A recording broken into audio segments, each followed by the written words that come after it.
কোরআনের পাখির সাথে মাত্র 10 মিনিট আমার দেখা হয়েছিল। মানুষের আচরণ এত নরম হতে পারে। ওই সময় এই হাদিস এই 3-4 দিন আগে পড়ার সময়টা মনে পড়লো যে উনি তো এমনিতে আচরণ নরম করে নাই, ওনার জীবনের ইবাদত বন্দেগী আল্লাহ কবুল করেছে এই কারণে। হাদিসটা কি ছিল? আপনার জীবনের ইবাদত বন্দেগী কবুল হচ্ছে কিনা এটা বোঝার উপায় আপনার মুআমালাত মুআশারাত, আপনার আচরণ যখন মানুষের সাথে ভালো হবে, নরম হবে, তখন বুঝবেন যে কবুল হয়েছে। আর যদি উগ্র হয় বুঝবেন আপনি যাই করেছেন সব মাঠে মারা যাচ্ছে। কথা বুঝতেছেন?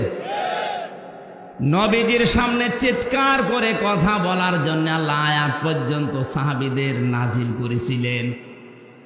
লা তারফাউ আসওয়াতাকুম ফাওকা সাওতিন নাবিয়্যি ওয়া লা তাজহারু লাহু